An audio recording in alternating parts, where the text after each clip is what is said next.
أشهد أن لا إله إلا الله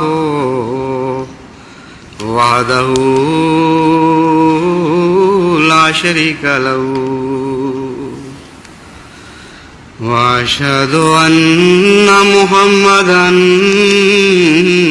عبده ورسوله أما بعد فأعوذ بالله من الشيطان الرجيم بسم الله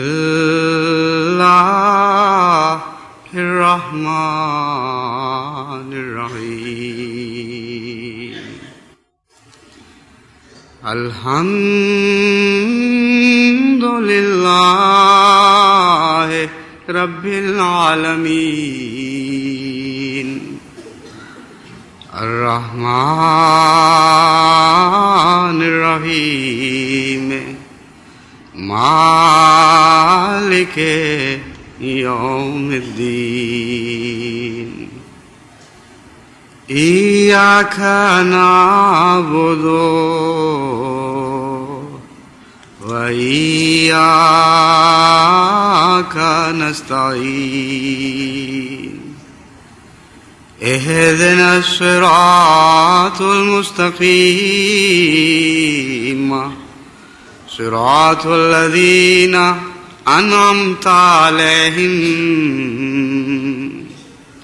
غير المغضوب عليهم ولا الضالين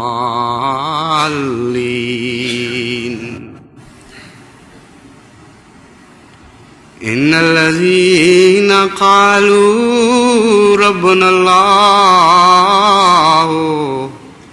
ثم استقاموا تتنزل عليهم الملائكة ألا تخافوا ولا تحزنوا وابشروا بالجنة التي كنتم توعدون۔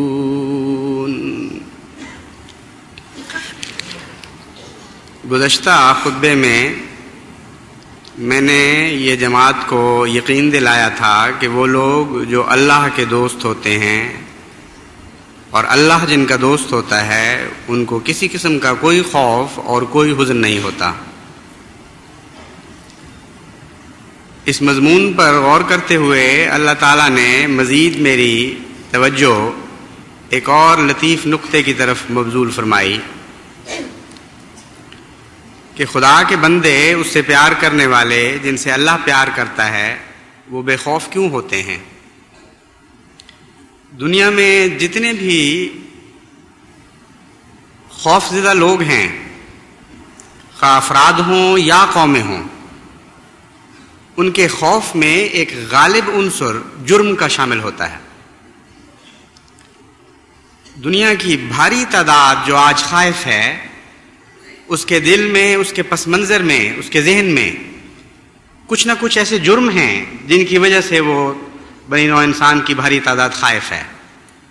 قومیں بھی بعض اپنے جرموں کی وجہ سے خائف ہیں، افراد بھی اپنے جرموں کی وجہ سے خائف ہیں، اور یہ نفسیات کا ایک گہرا نقطہ ہے جسے مختلف فلسفہ دانوں نے بھی بیان کیا اور مختلف دنیا کی زبانوں کے ادیبوں نے بھی، کبھی افسانوں میں، کبھی ناولوں میں، کبھی سائیکالوجسٹ نے اپنے مضامین میں بیان کیا کہ اکثریت خوف کی جرم سے تعلق رکھتی ہے۔ چنانچہ وہ مشہور کیریکٹر مار خیم جو پیش کیا گیا ہے اس ضمن میں ایک افسانے کے اندر، اس میں یہی بات ظاہر کی گئی ہے کہ ایک شخص دنیا سے بیرونی خطروں سے دراصل اتنا خائف نہیں ہوتا، ان میں کوئی حقیقت نہیں ہوتی، جتنا وہ اندرونی خطروں سے خائف ہوتا ہے۔ ایک جرم بعض دفعہ انسان کے وجود پر قبضہ کر لیتا ہے، اور وہ اندرونی خوف ہیں جو بھیانک خوابیں بن کر اس کو ڈراتے رہتے ہیں، اور جگہ جگہ ہر موڑ پر ہر سائے سے اسے ڈر لگنے لگتا ہے۔ تو اسی مضمون کو اس نے بہت ہی عمدگی سے چونکہ بیان کیا ایک کریکٹر مار خیم کی شکل میں، اس لیے دنیا میں یہ کریکٹر مشہور ہوا۔ لیکن امر واقعہ یہ ہے کہ بھاری انسانوں کی اکثریت اسی لیے خائف ہے، جہاں تک قوموں کا تعلق ہے، آج جو دنیا میں بے چینی پائی جاتی ہے اس کے پس منظر میں بھی جرائم ہیں. وہ ٹوٹیلیٹیرین رجیمز، وہ اشتراکی طاقتیں، یا وہ فاشسٹ رجیم یا ڈکٹیٹرشپس جو آج دنیا میں قائم ہیں، ان کے پس منظر میں بھی خوف ہیں جرائم کے. ان کے دلوں میں کچھ اپنی ایسی حرکتیں ہر وقت ان کے دلوں کو بے چین رکھتی ہیں، جن کے متعلق ان کو معلوم ہے کہ یہ سزا کے لائق ہیں، ہم اس بات کے سزاوار بن جاتے ہیں ان کے نتیجے میں کہ ہمیں سزا دی جائے. چنانچہ یہ خوف پھر اور جرموں پر ان کو آمادہ اور انگیخت کرتے ہیں، اور مزید جرم ان کو مزید خائف کرتے چلے جاتے ہیں. یہاں تک کہ دنیا بعض اوقات جن لوگوں کو بڑے عظیم الشان صاحب جبروت لوگوں کے طور پر دیکھتی ہے، اگر ان کے دلوں میں جھانک کر دیکھا جائے تو ان کی زندگی ایک لعنت اور ایک جہنم بنی ہوئی ہوتی. ان کے خوف بڑھتے ہی چلے جاتے ہیں اور کم نہیں ہوتے. تو افراد کا بھی یہی حال ہے، اور قوموں کا بھی یہی حال ہے، اور ان رجیمز کا، ان طاقتوں کا بھی یہی حال ہے جو جرائم کے زور پر دوام چاہتی ہیں، ظلم اور ستم اور استبداد کے زور پر دوام چاہتی ہیں. تو اللہ تعالیٰ اس طرف توجہ مبذول فرماتا ہے مومن کی کہ الا ان اولیاء اللہ لا خوف علیہم ولا هم یحزنون. اگر تم دنیا میں بے خوف بندے دیکھنا چاہتے ہو تو میرے پیاروں کو دیکھو، کیونکہ ان کا سارا ماضی اور ان کا تمام حال جرم سے خالی ہوتا ہے، اور ان کے مستقبل کے متعلق بھی یہ ضمانت دی جا سکتی ہے کہ وہ جرم نہیں کریں گے. فطرتاً طبعاً وہ پاکیزہ لوگ ہوتے ہیں اور معصوم ہوتے ہیں. اور جس شخص کا ماضی بے داغ ہو، جس کا حال بے داغ ہو، جس کے مستقبل کے متعلق عالم الغیب خدا یہ کہتا ہو کہ میں نے ان کو دوست قرار دے دیا ہے، اس لیے لازمی نتیجہ اس بات کا یہ نکلتا ہے کہ یہ آئندہ بھی بے داغ رہیں گے. سب سے زیادہ بے خوف انسان اگر کوئی زندہ رہ سکتا ہے تو وہ لوگ ہیں. سب سے بڑا خوف اندرونی خوف ہوتا ہے، یہی بیرونی شکلیں بھیانک اختیار کرتا ہے، اور بعض دفعہ وہ محض بھتنے رہتے ہیں، بعض دفعہ حقیقتاً وہ خطرے عمل کی دنیا میں ڈھل کر بڑے سنگین نتائج پیدا کر دیتے ہیں. تو ان دونوں قسم کے فرضی خطرات سے بھی یہ لوگ پاک رہتے ہیں اور حقیقی خطرات سے بھی پاک رہتے ہیں. تو اس سے ہمیں یہ سبق ملا کہ اگر ہم حقیقت میں مومن بننا چاہتے ہیں، ان لوگوں میں داخل ہونا چاہتے ہیں جو رب اللہ کہہ کر استقامت اختیار کرتے ہیں، ان کے متعلق بھی یہی فرمایا نا خدا تعالیٰ نے کہ لا تخافوا ولا تحزنوا، کہ تمہیں کسی خوف کی ضرورت نہیں، کسی حزن کی ضرورت نہیں. اللہ تم کہہ بیٹھے ہو، اپنی استقامت سے اپنے دعوے کی سچائی ثابت کر بیٹھے ہو، یہ تو اب قدرتی ایک نظام ہے جو جاری ہوگا، تمہیں لازماً بے خوف بنا دیا جائے گا. یہ وہ مضمون ہے جس سے یہ سبق ملتا ہے کہ اگر ہم حقیقت میں اللہ کے پیارے بننا چاہتے ہیں، اگر حقیقت میں ان لوگوں میں داخل ہونا چاہتے ہیں جن پر خوف کوئی نہیں، تو اپنی سوسائٹی سے جرم کا ازالہ کریں، جرم کا استحصال کریں. جب تک ہماری سوسائٹی میں ہمارے اندر جرم قائم ہے، ہمارا یہ دعویٰ درست ہی نہیں ہے کہ اللہ ہمارا دوست ہے. بس اس دعوے کے ساتھ جرموں کی بیختنی ضروری ہے. ایک اصلاح کا ایک عظیم الشان پروگرام یہ آیت ہمارے سامنے کھولتی ہے. ہر گھر سے، ہر فرد بشر سے اس کا تعلق ہے جو احمدی کہلاتا ہے. جتنے خطرات بڑھیں اتنا ہی زیادہ ہمیں نیک بننے کی ضرورت ہے، اتنا ہی زیادہ ہماری سوسائٹی کو جرموں سے پاک ہونے کی ضرورت ہے، ہمارے افراد کے اندر خدا خوفی کی زیادتی کی ضرورت ہے. یہ ہے سائنٹیفک مذہب جس کا حقیقت سے تعلق ہے، محض دعووں کا مذہب نہیں ہے. ورنہ تو ساری دنیا کہتی پھرتی ہے کہ ہم خدا والے ہیں، اللہ ہماری حفاظت کرے گا. پاگلوں والے قصے ہوتے ہیں صرف. کیوں حفاظت کرے گا؟ تم کیوں خدا والے ہو؟ خدا والوں کی کچھ علامتیں ہوا کرتی ہیں، اور وہی علامتیں نتیجہ پیدا کرتی ہیں بے خوفی کا. یہ کوئی فرضی قصہ نہیں ہے. ان میں سے سب سے بڑی علامت یہ ہوتی ہے کہ وہ لوگ جرم نہیں کرتے. نہ وہ دنیا کا جرم کرتے ہیں، نہ وہ خدا کا جرم کرتے ہیں. بس جو لوگ معصوم عن الخطا ہوتے چلے جاتے ہیں، ان لوگوں کے متعلق اللہ تعالیٰ فرماتا ہے کہ ان کے اوپر کوئی خوف نہیں. چنانچہ ایمان کے تقاضوں میں یہی مضمون بیان ہوا ہے کہ تمہارے بے خوف ہونے تک